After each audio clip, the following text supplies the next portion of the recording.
helmets are a symbol of Maidan. I thought that was ancient history.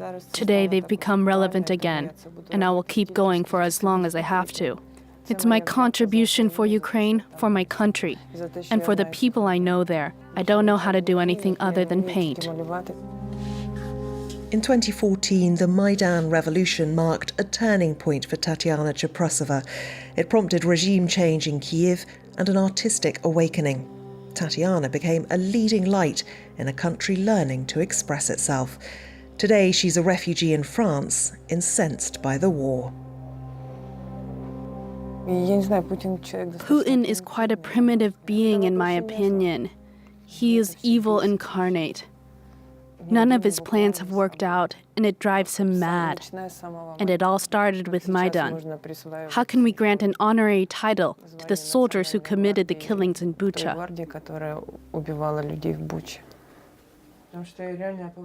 Like the Syrian painter who shares the same room, Tatiana has been given a residency at the Agency of Artists in Exile in Paris. The organisation has the ambitious goal of bringing together Ukrainian and Russian refugees who denounce the war with a single voice. For me, this is what is most important in the current context, to have this sanctuary where violence has no place. We all come here looking for help.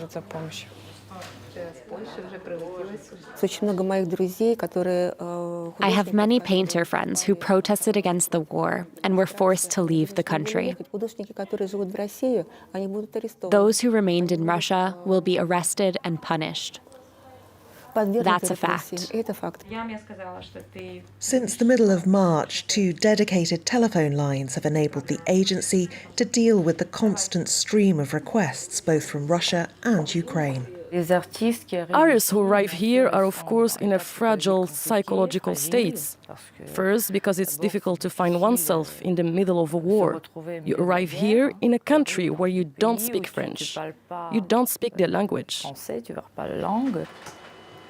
There are a lot of requests from Ukrainian artists, of course, and also a lot of requests from Russian artists, which is less expected. These are all people who are threatened in Russia for their political position, and therefore are looking for a possibility to leave the country. For those running the agency, the problems faced by Russian citizens are too often ignored. There was a form of ambivalence towards Russian dissidents, asking whether we should support the Russians or not. We believe that we must strongly support all Russians who oppose Putin's policy, and we have dozens, even hundreds of requests from Russian artists to obtain visas and come to France and leave their country where they can no longer live. Vadim is among those Russians for whom exile was the only possible solution.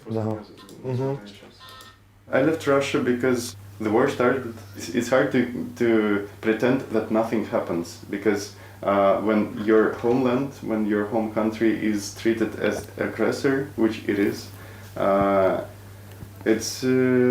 it affects you in really destructive ways.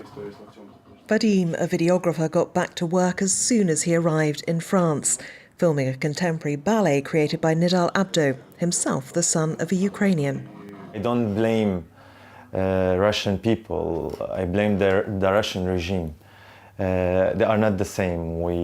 I see Vladimir as a just person. I don't see him as another thing.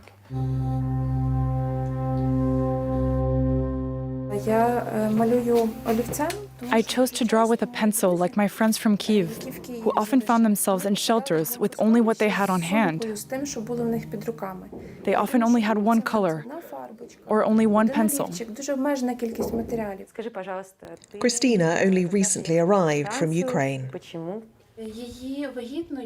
This woman was evacuated from the Mariupol maternity ward.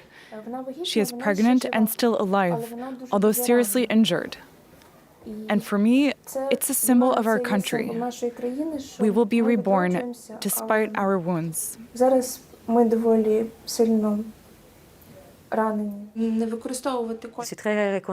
I am very grateful to the agency for providing this opportunity. after the massacres, after this atrocity, to be able to talk to Ukrainians and look at each other in the eye, it's very important.